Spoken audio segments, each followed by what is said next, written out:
Hey, thanks, Carrie. So hello, everyone, and let's get to it. So, I think we need to take a minute and pause. Here's our little agenda and talk about what just hit us last year and how we're MacGyvering our way into next year. I'll tell you just briefly who E.B. Stone is, some organic basics, and we'll go into product knowledge, and we'll make it fun. And we're going to use a lot of pictures because most people like me are pretty visual learners. So let's get going with it. So like what just happened this past year and now was a ton of chaos, and every single dealer that I called on had to find a different way to figure out a way through. And I'm pretty impressed with what everybody did. I was pretty impressed. So what happened is we were open. Independent garden centers were open, and garden was a refuge. So was cooking and canning. And so on the one hand, we were totally stressed. On the other hand, we were really lucky to, many of us, get to keep our jobs and keep being a part of an industry that gave people a sense of peace and somewhere else to go during those hard times last year. So lucky us. What to expect this year when I go to see all of my buyers and the people that work, they're like, well, what do you think is going to happen this year? What's the forecast? And none of us really knows, but I see the dark clouds starting to blow out of the Seattle skyline, and we're all finding better ways of doing our business. So the future is looking good, and we're just going to have to keep doing the best we can and really slug through supply chain problems that are persisting into 2021, but we're going to do our best. Just one slide about who is E.B. Stone. It's family-owned business since 1916, and our focus is on the Independent Garden Center group. That's where my passion is, and that's where I spend my days. We're regionally sourced. So for Washington and Oregon, we blend our compost from input materials that are from the Pacific Northwest. We're not shipping anything from across the country, and we're really a West Coast-based company. We have a different composting site in Southern California and one in Northern California. We've been running our main plant by wind power for many, many years. And that's really wonderful for the environment, but it saves the company money, and it helps us reinvest in new things, new products, new packaging. So it's a good thing, and we'll continue to find ways to be more environmentally available to all of our consumers. For me, I hope to be a consultant to all of you, to my buyers, and to keep learning new things every single day. I teach organic gardening at Lake Washington Technical College there, the horticulture program, and those young students that are just about to enter the industry keep me on my toes. And so my goal to you is to always be a consultant, and if I don't know something, I'll find out the answer and get back to you. So that's a little bit about E.B. Stone and a little bit about me. So everything I'm going to talk about today, all the products, are really organic based gardening. Who says that this product's organic? How do we get registration for these products? We've chosen to use CDFA, which stands for California Department of Food and Ag. They're very strict. Unlike some other registering bodies, they do surprise site visits. And if we're not true to our standards, our owners can actually be liable and put in jail. So we have one person that full times makes sure that everything that we sell, that we have this sticker on, is really registered as organic. So anything that you buy that has that sticker on it at the store, that's the end of the chain. We're at the beginning. We're at the input material side. So anything you wanted to sell at a farmer's market, you could buy these E.B. Stone products, grow your crops, and feel good that we've done the work for you behind the scenes. So that's a symbol that you'll see on our products. So you've seen a screen similar to this if you watched any of the other presentations, but organic gardening is basically more than products. It's principles and practices to help support soil life. So soil life is important. It's where it all starts. The things that I sell help support everything that's down below, the bacteria, the fungi. And as you know, science is finding out more and more about how important bacteria and fungi are to our skin, to our gut, and in the soil as well. So we're just trying to keep it all in balance. Everything we do encourages that microbial activity below, which in turn improves drainage and aeration and leaves a bank of account of nutrients so that your plants aren't so needy on their own. They need to have a job so that you can make sure they're doing fine on their own. It just makes gardening actually more low maintenance. So that's what we're all about. Understanding what's going on below and giving it some balance and care. So that all that micro life down below I refer to as the ground maintenance crew. They're going to have to break down the green materials. The bacteria break down the green materials, the fungi break down the brown, and you end up with good compost, good tilth. So that's what we aim to do. We aim to take care of the bacteria and the fungi down below. Many of you have heard about mycorrhiza. This is a concept that actually was found when they were recovering from forest fires. All the trees were dead and the growth rate of new conifers was terrible.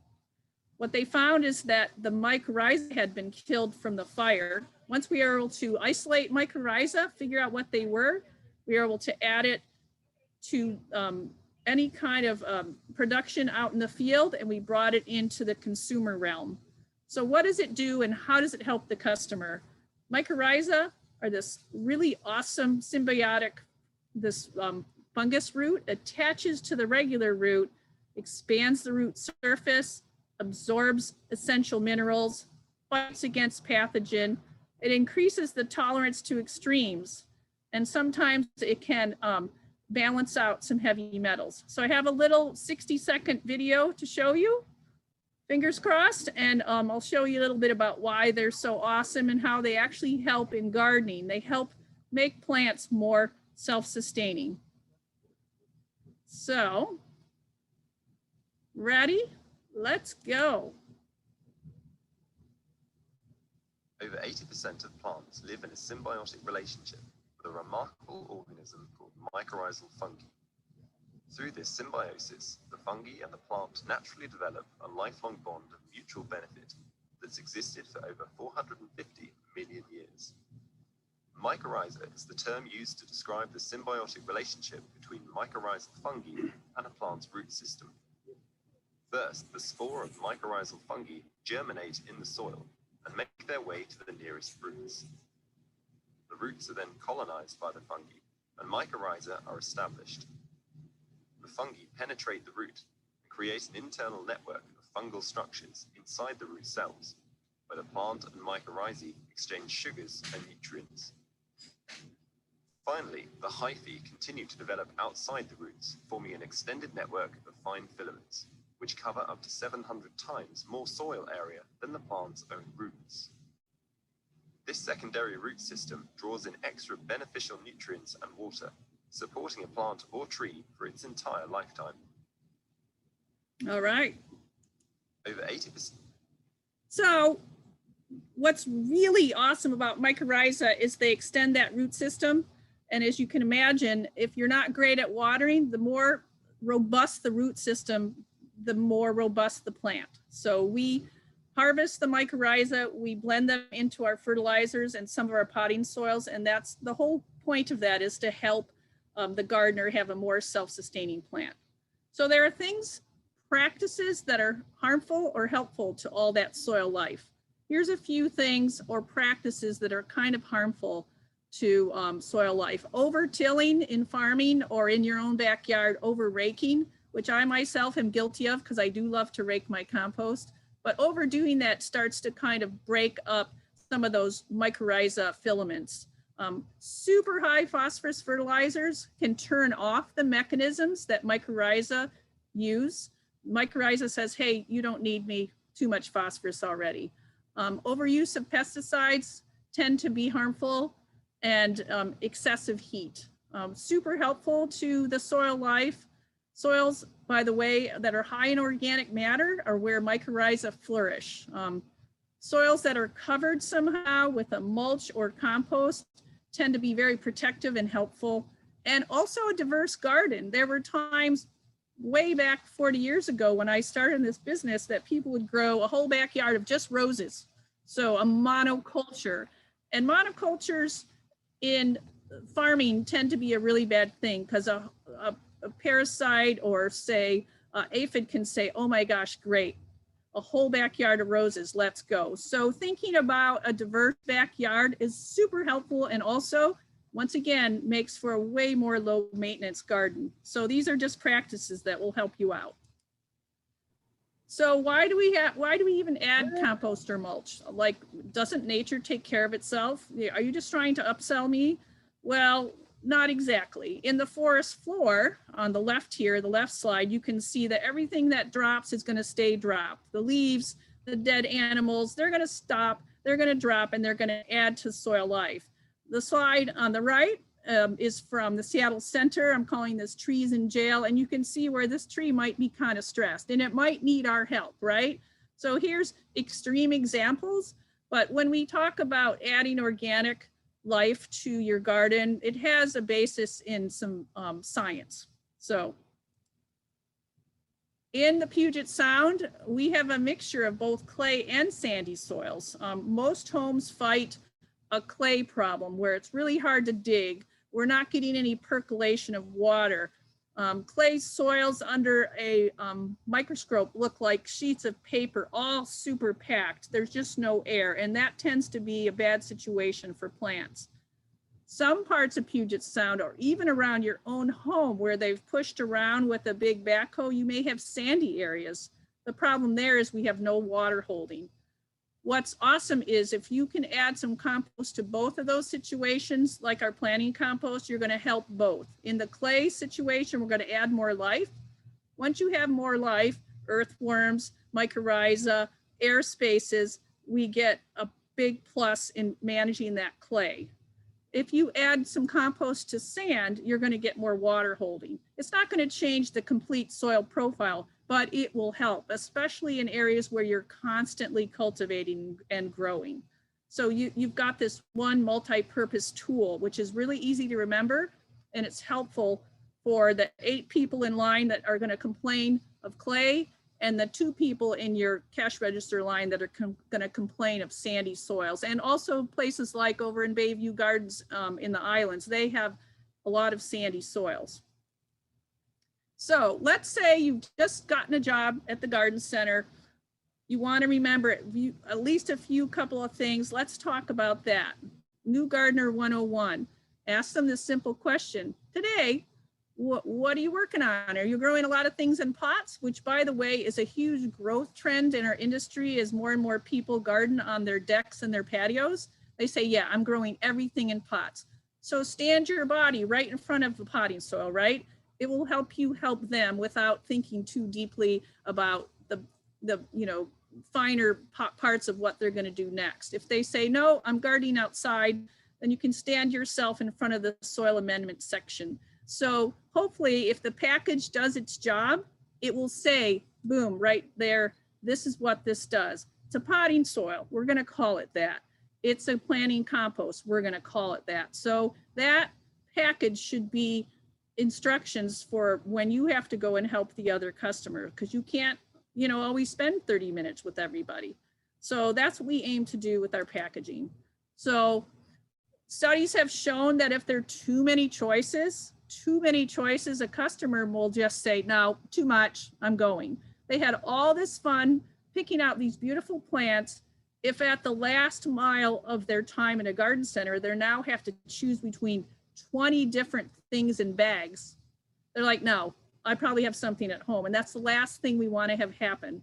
While they're at your garden center, we want them to buy what they need to make good decisions. So remember these 3 things. Are they going to go containers? Good. Here's your potting soil, EV Stone potting soil. Are you amending or mulching?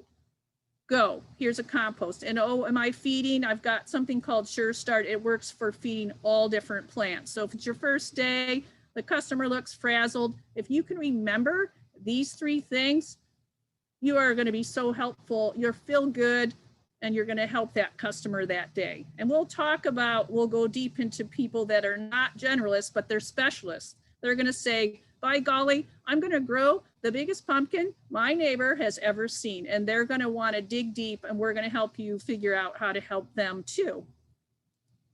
So here's our compost. We call it planting compost. It has many uses. It comes in a great big bale, a big old bale that you can't lift, but customers love. Customers love these bales. They love these bales because they're a great value. We also have it in a smaller bag, a 1.5 cubic foot bag. We use Washington and Oregon based materials to make this, and it's blended in our place that's just south of Portland. We do use something called, we use aged fir. So you need a carbon source when you have compost, and you want it to be aged. Why is that? Because if it's really raw, as it breaks down, it's going to grab nitrogen from everything around it. So you want a really aged carbon source, so there's no nitrogen draw. It's a fungal and bacterial dominant. We add organic fertilizers. So in the end, what is this? It's an abundant place of fuel for microbes. And that just goes back to that very first few slides. It is registered by the state of Washington as a natural and organic. And what it doesn't have, it's got no municipal waste, no curbside waste, and no sewage sludge.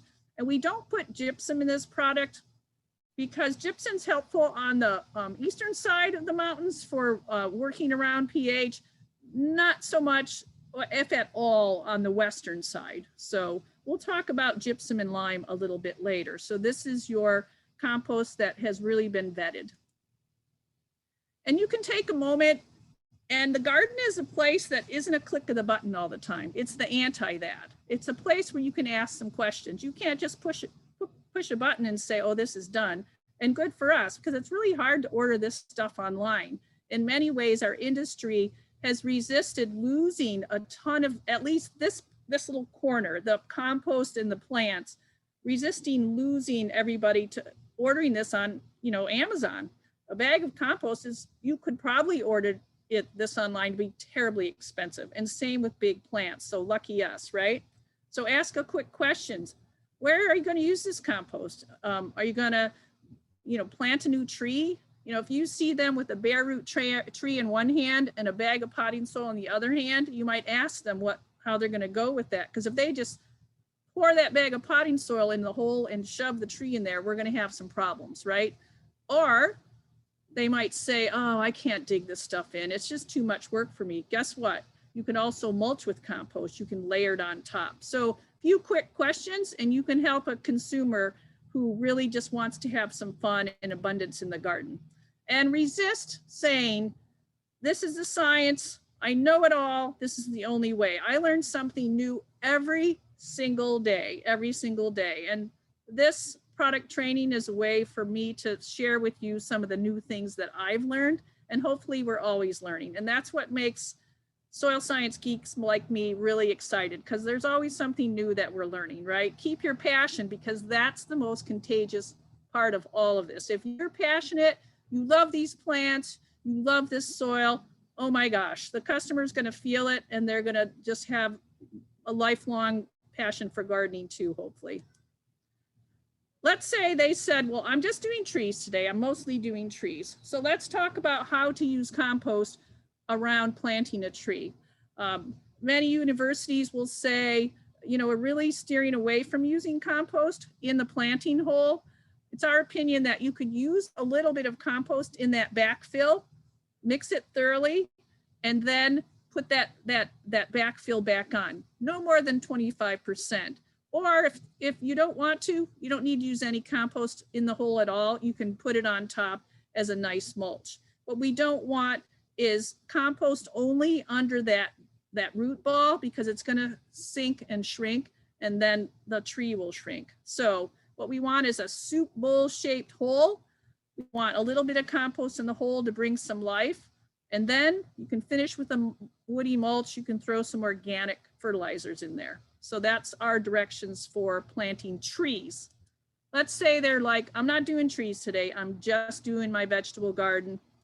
There, we're gonna mix compost in thoroughly, kind of like a cake mix. Just mix it in so we can avoid something called interfacing.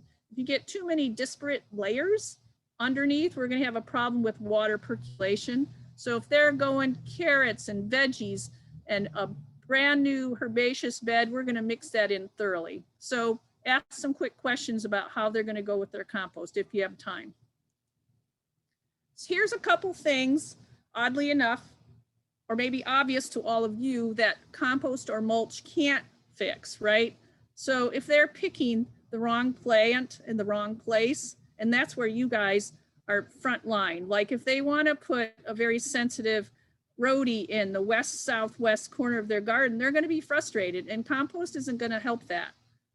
If they ignore microclimates around their house. So this picture you see in front of you, this is a hydrangea somebody gave me as a gift, a little tiny plant.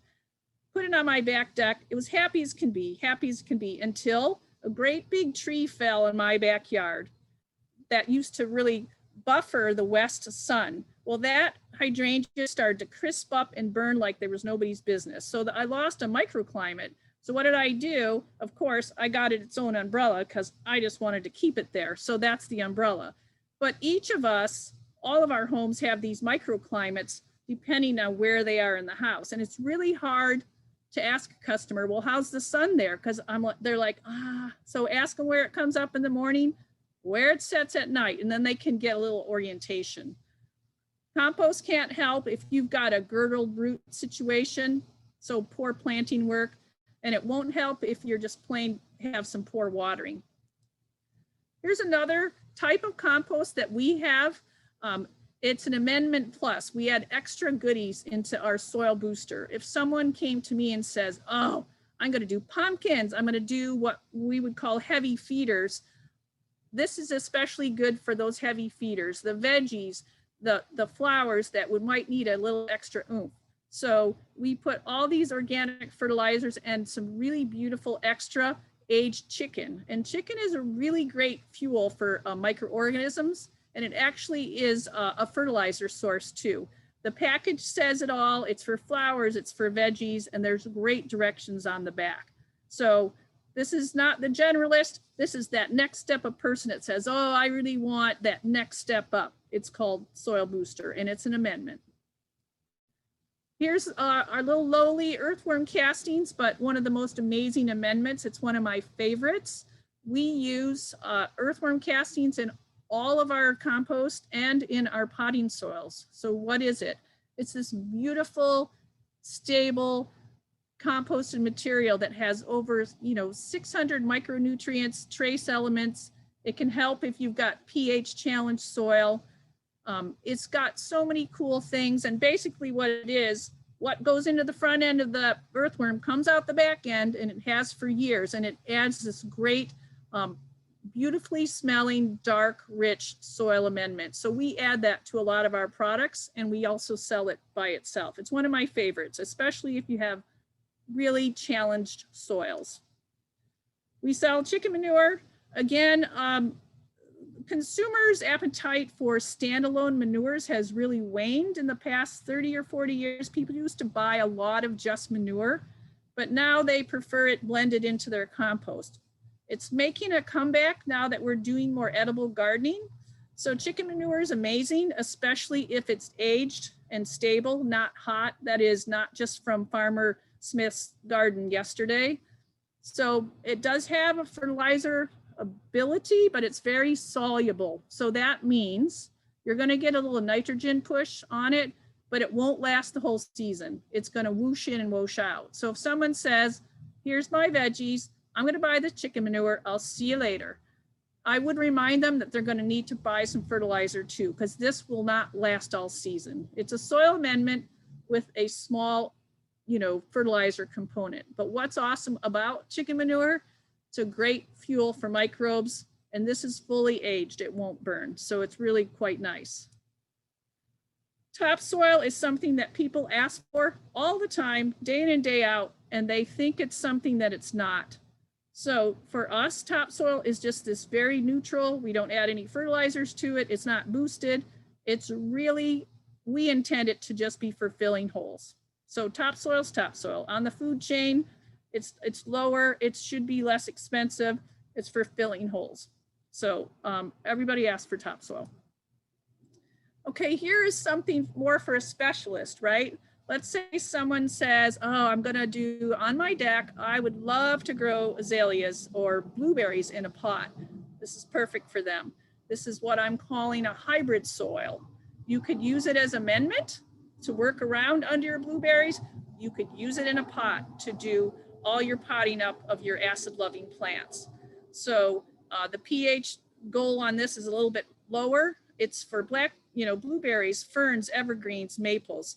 So it's got a beautiful package. It's got blueberries right on the front, so you can point to that. You can remember that. So it's this hybrid product, which is kind of nice. It's a little bit of a specialty, but we sell a lot of it. All right, so we're done talking about compost, traditional compost for the moment. The next big category I want to talk about is mulch. Consumers, trust me, are very confused about this. Is it a noun? Is it a verb? What is it? Why are you all talking about mulch all the time? They're confused. So what it is that finishing layer to protect the soil, which is really, really important. And there's a lot of different things that can be called mulch.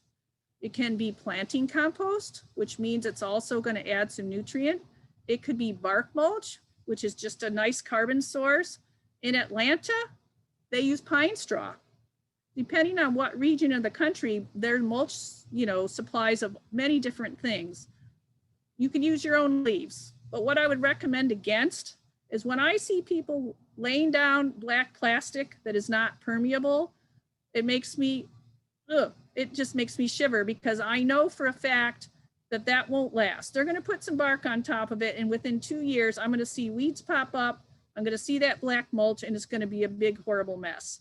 So if you can watch against that, I think it's a good idea. But mulch is super important for the following reasons, which I'll get to. Here's just an example from my yard. In the winter time, I put all my fall leaves on the side of my house to protect the winter from winter rains. So that's what it looks like on the left.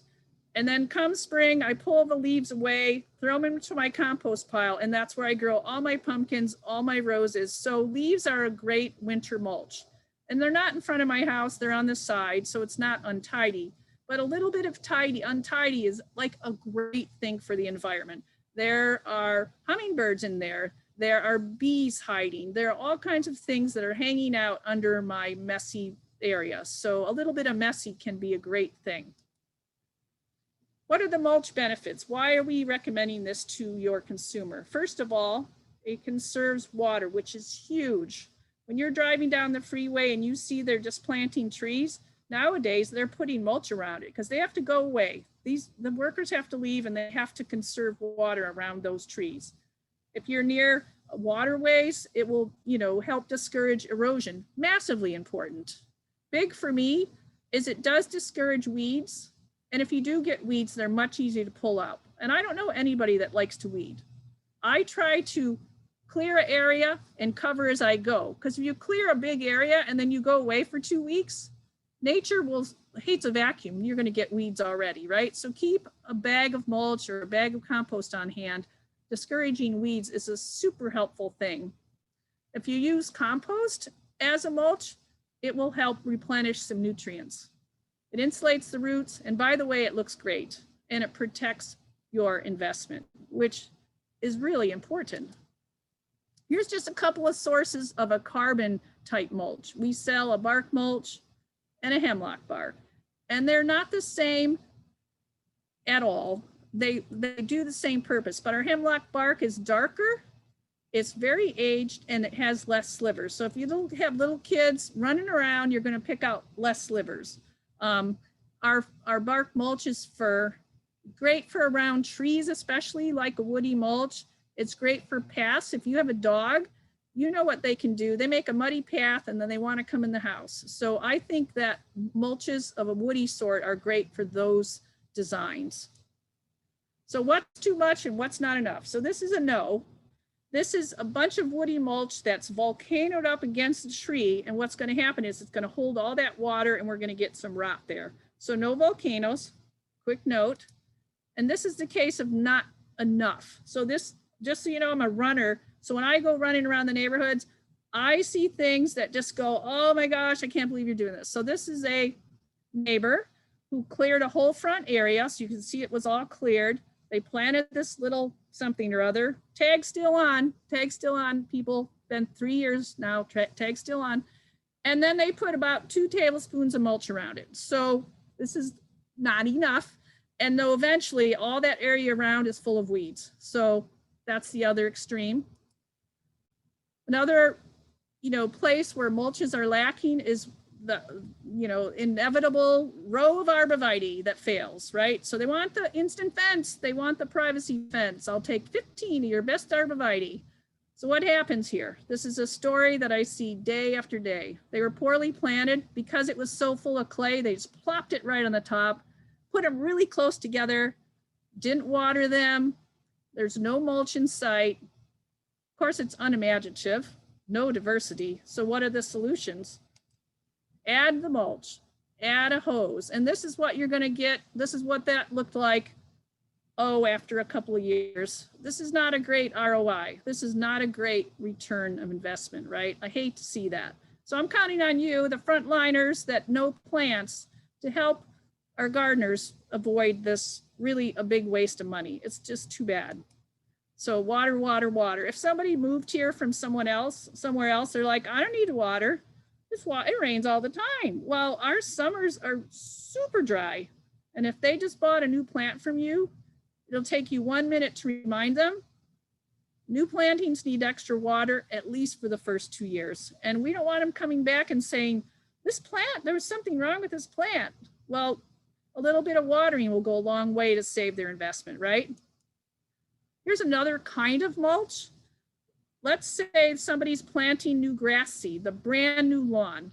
You really need to cover that grass seed with about 1/4 inch of something. A nice organic mulch is beautiful. Back in the day, all we had to recommend here was peat moss. Peat moss is a terrible mulch for a lot of reasons. It's a pH very low. It's very hydrophobic, so it dries out quickly. And it's just really not a good place for new planted grass seeds. So we have something called top coat. It is just a more finely screened, so it's nice and light. It'll help protect that grass seed while it's starting to germinate. You can use it on grass. You can use it around veggies. So top coat's cool for that. Okay, we're done talking about amendments. We're done talking about mulch. So here's another important category, potting soil. So that's what we called it. It's potting soil. It goes in a pot. I hate to see people use this, weighing it outside in the yard, because it's more expensive. It's not a good use of their money. So how do we have to blend this? Everything has to happen here, everything, because often you've got a plastic container. We need to take care of drainage, aeration, and feeding. So we start with that aged fir again, because you need some structure. If this potting soil were just in a veggie-based compost, it would smell terrible. So you need that structure. Peat under a microscope looks like a straw, actually. It holds air and water. You need that to give it a fluffy texture and hold air and water. We use pumice, not perlite. Pumice is gray. It's hard. It won't float to the top. Perlite is the white stuff that's often used in production. We use pumice. We throw that beautiful worm castings in there. We add organic fertilizers and that great mycorrhiza. We have a lot of sizes, and we also have this mini pallet, so you can get like 100 on a pallet, and there's a lot less plastic. It's a really great way, because everybody's running out of potting soil all the time. Get 100, you can put it out to the store quickly, and it's a really great way to go. So that's our standard issue, wonderful potting soil. We have another kind of potting soil. This is our grower formula, our optimum impact, in 2 different styles. One is called Recipe 420. It's for cannabis growers or anybody else. And a lot of people didn't like the in-your-face name of that product, so we came out with it, calling it Ultimate Recipe. It's the same exact recipe. One's just a little bit of a softer marketing tool. I use it I have some window boxes under an eave that dry out really quickly, and that's where I use it. I also know people that use this product when they're growing tomatoes in containers. So what's different about it? It just has extra of everything, more feeding. We both use fir and core and peat. We use coconut core, which comes from the outside of the coconut. It looks like a honeycomb under the microscope. It has just a different wetting holding ability. It's really nice. It has its own carbon footprint issue because it's coming from Sri Lanka or India. So we use it in some places, but not all. And we don't use perlite again, we use pumice. It has all the organic fertilizers and bacteria and microbes. So it's really an awesome product. All right, let's move on to a different kind of potting soil, cactus and succulent mix. You all know that this category is continuing to have a growth spike that goes on a total angle up. Cactus and succulent, they need a different soil. They need ultimate drainage. They need a lot of grit. They need a lot of fast drainage. If you use a super peaty soil around succulents, it's going to hold too much water and the customer is going to be bummed out. And these are the babies. People that are just entering gardening for the first time, they're starting with succulents because they're so easy. This is like the most precious thing. And we want to make sure they start with a great soil. So lots of grit, lots of fast draining, and we have 3 sizes, a 1.5 cubic foot, for goodness sakes, that we're selling all the time. And again, this 8 quart comes in a mini pallet, so you'll never run out. So this is a different kind of potting soil. Why do we use pumice? Pumice is used more widely with succulent growers than any other amendment. It's this gray, aeration material that won't compact, it won't blow away, it won't float to the top. So we use a lot of pumice in our potting soils and in our cactus and succulent mix. Right now, people are starting to run out of seeds already, which is crazy. So we have a seed starter mix. This is our only soilless mix. There's no compost in it. When you think about it, growing seeds is a bit of a science experiment, right? You have to water them just right, take them out of the soil mixture just right. So you want it to be perfect. This is just perlite and peat. It's really hydrophobic. That means that when you try to water it, the water is going to just kind of resist cutting through quickly. So I tell customers, hey, here's a tip. Use warm water when you try to wet this. It'll help break down some of that surface tension, and water the whole thing first before you put the seeds in. Because if you put the seeds in and then water, you're going to get rivers of seed all over the place, and that's a bummer. So that's our seed starting mix. All right. This raised bed business got to be hot in the last 5 years or so. We didn't want to come out with a raised bed mix. We thought we were getting too many choices, but that's where the market went. So what this is, it's mixing compost and potting soil and adding a lot of goodies. So a customer can buy 10 bags of raised bed, put it in their raised bed and not have to figure out the formula. Boom. Raised bed mix. We have it in 2 sizes, big bales again, and a 1.5. We use core and peat and mycorrhiza and earthworm castings, but the big deal here is no mixing. It's all there. Before we had this, I knew every nurseryman in town that had a different recipe in their back pocket. What's your raised bed mix? And on it were this little dirty pieces of paper with 6 or 7 different things. This just takes some of the guesswork out of it. And it's a huge category. Most people are doing veggies in these raised bed. The nice thing about this package is on the back, it has great directions. Are you going to do a true raised bed like it's a pot? Or are you doing a raised bed in the garden on top of soil? 2 really great different kinds of directions to help the consumer once they get home. So the package is real important. All right, we have a citrus and palm. We mostly sell this in California, but a lot of people in the Seattle area, they're doing indoor citrus, and they want something special for that.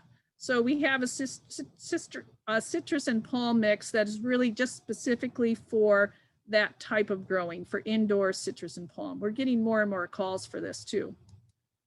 So we're done talking about potting soil and amendments and mulches.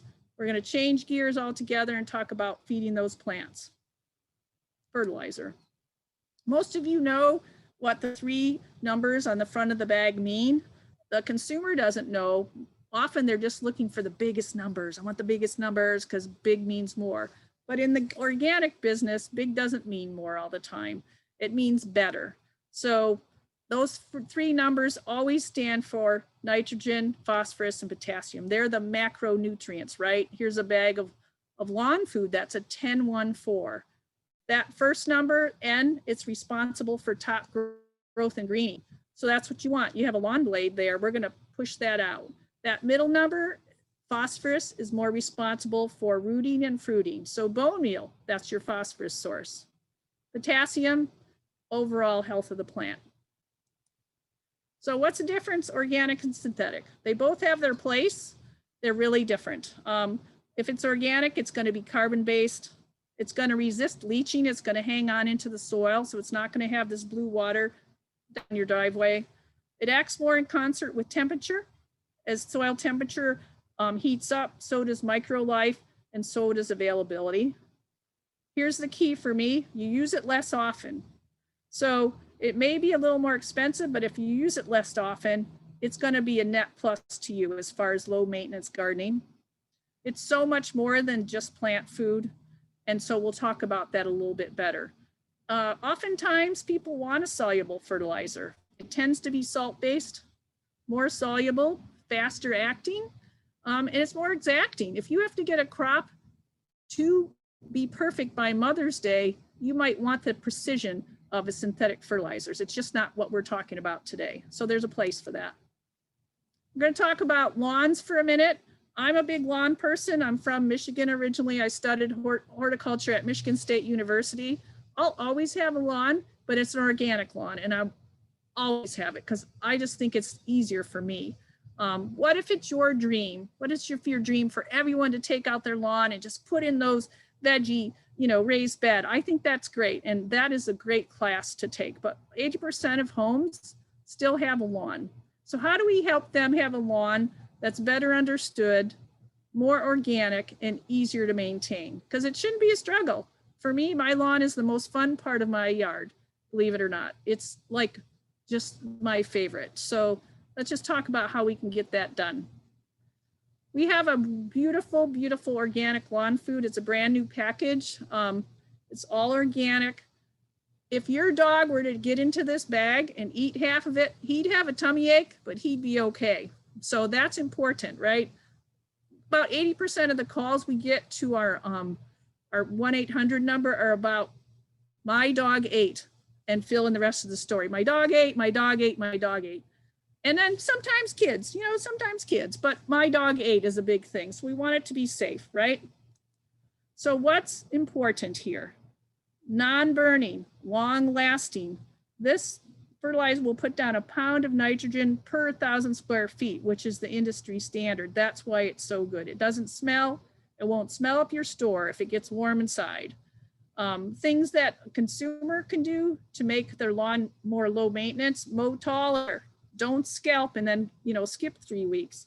Water deep in the summer. If you quit watering and you have a west-facing yard, eventually over time, the lawn will start to die and you'll have to buy new grass seed. You're going to get moss, you're going to get weeds. So I'm not sure how much money is saved by never watering. Sometimes you got to start over. It's your choice. pH matters. Turf does not like our low pH soil. I use a recycling mower and I'll never not have that because it just makes everything really, really easy. And fall is the most important time to fertilize. This is a customer, a neighbor I saw one day when running. And I think what happened here is they had a drop spreader. They had some synthetic fertilizer and they decided they used up the bag and they weren't going to go back. And it stayed like that for a couple of seasons. That's a no. That was a funny one. This is an organic lawn. There's no synthetics going on there. This happens to be my lawn in the fall, which is when most cool season grasses look their best. So yeah. All right, we're going to talk about all the other fertilizers and then we'll be done. All of our fertilizers have some things in common and then some things are different. We'll put mycorrhiza in our fertilizers, either endo or ecto, depending on the use. Endomycorrhiza are for most of the plants. The exchange forms inside the roots. Ecto is for mostly trees, and that exchange of that mycorrhiza is on the outside. what's our fertilizers all about? They're non-burning, slow release. They'll feed at a natural rate. Our fertilizers that are in that pouch that you see, they have this super awesome resealable package. It's not the same kind you see in like a package of cheese where there's a little groove that you have to line up. It's an industrial Velcro, so it shuts right up, and it's amazing. So yes, we hope that we'll come up with something that isn't plastic someday to get us through our world of horticulture, which is full of plastic. But this kind of package is great in your back room. It's great for the consumer, and it's really just a great package. But we also sell everything in boxes. So if you prefer a box that you can put in the compost, we've got that too.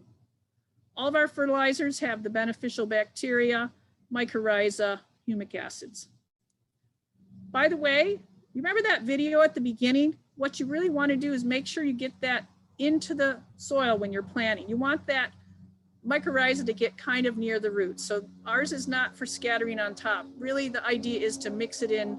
And if the plant's already existed, you can just scratch it around the top a little bit. It'll find its way down if it's an existing plant.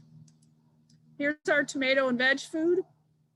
What's different about this versus all the other fertilizers? We put extra calcium in there. That can often help discourage blossom end rot. Extra phosphorus, because remember, we talked that phosphorus good for rooting and fruiting. It's great organic fertilizers for all your veggies. Oh, and by the way, if they just moved here from New Jersey or Michigan, they're probably not going to get that tomato on the left because it's just too cool at night here. So we're calling that zone denial. They would like to grow that, and maybe they could, but to start out with, they might want to do an Oregon Spring, just so they're successful that first year out. So plant people out there, you know, we're counting on you to get the newbies started with an easier tomato, and as they go, they can go, oh, I want a challenge, right? So for plants in the garden that are more of what we call acid-based type, rhodies, azaleas, blueberries, we have our rhodie azalea plant food with a picture of a blueberry on front. That was my idea. I said we got to put a blueberry on there because blueberries are hot. They're in. So we use sulfur as an acidifying agent here. It's great for blueberries, azaleas, all those kind of plants. We've got a 555. Some people just like a basic ratio. Here's our rose food. We consulted rosarians on this. It's got everything you need. And roses, by the way, are super heavy feeders. They got a lot of work to do. So we put extra alfalfa, extra kelp, everything in there is already done for you. You can throw that in the planting hole. It's a great rose fertilizer.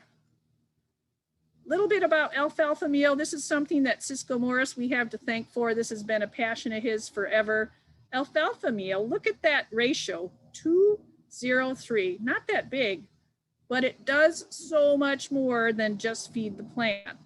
It's got all these micronutrients, vitamins, minerals, and it's got a growth hormone called tricontinol. So alfalfa meal is great for bud break and basal break and all kinds of cool things. So alfalfa is included in our rose food, but you can buy it separately too. We have a fruit bearing vine, great directions if you're going to be a backyard orchardist, super good. It's right down to, I mean, there's so many words on the back of that, it's crazy. If you want something without nitrogen, we have an ultra bloom. Sometimes that's if you've done a soil test and you know you have too much of one thing, it's great. So that customer that comes in and they've been on the internet for a really long time and they have a recipe. They have a recipe and they're going to make their own. So this week I was somewhere, some customer was going to make her own potting soil. And I think she's going to spend about 25 bucks on that recipe. But you know what? This is a project. And so we're going to just say, you go for it. So here's just the single ingredients that we have that if you want to make your own recipe, we got you covered. So nitrogen sources, phosphorus sources, and kelp meal for micronutrients. So we got you covered there. If you want to do that, you go to town. It'll be fun. Let's talk for a minute about our acid soils on the western side of the mountains. We have soils that tend to be on the more acidic side. If you see that graph on the top, ideal for plants is in that 5, 6, 7 range of pH.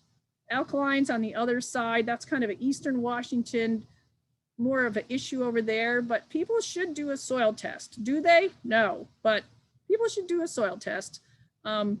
If they can assume that their soil's a little bit more acidic, and for that we can add ag lime. There are plants, most veggies, lilacs that really don't do well in our acid soil, so they'll need a little bit of additional lime to adjust for that. So we cell box that. If you do not want to use a granular, you just want to, you've got a lot of hanging baskets. It's hard to put granular fertilizers up in the hanging basket. This is a soluble. It's fish and kelp. Fish fertilizer really is a nitrogen push. To offset that, we also add kelp with all the micronutrients, so you don't get those elongated nodes and floppy plants. So this is really awesome, and it's not very smelly. So look at that. We're going to finish on time. That's amazing. That's never happened to me ever, ever. So I just want to thank you for being there, for supporting NNBA. I love NNBA. The ROI, the return on investment for me, is the JOY I get at looking out at that maple tree in the front of my house and going, I love this plant, right? There's a lot I covered here. You may have questions. If you email me, my email's on the bottom, I can send you a Pacific Northwest catalog of all the things we sell that are just for Washington and Oregon. Because if you go to our website, you're going to see products that are for all up and down the West Coast. You might want something on there, but because we try to be regional, you won't find it. So go to our website, and any questions you have, my email's at the bottom. My hope is to be a consultant to you. My hope is to be a consultant to train and teach and keep your passion going, because this is a tough job some days. And I want to be there for you and be a resource. So I just think this is a first. I've never finished on time ever. So anything, Carrie? Did you get any questions? No, anything? Yeah, no questions, Brenda, because you know what? You covered everything so well in your presentation. Very, Well, it was great. And, I think for employees, new and old, this is a great resource. You are a great resource. oh, thank you. And this presentation was awesome. So I really appreciate that. And again, everyone, if you have any questions, Brenda's email's there. If you ever need it again, you just email me. But Brenda, Right. excellent. And Right. I also like you to thank Sunnyside for giving the beautiful backdrop and Yes. your place. That was awesome. So yeah. The Sunnyside Nursery, by the way, was nice enough to let me, they have like this amazing classroom setup with like lights, desks, background, and they do a lot of classes. So I want to thank Sunnyside for helping me out here. It really lowered my anxiety.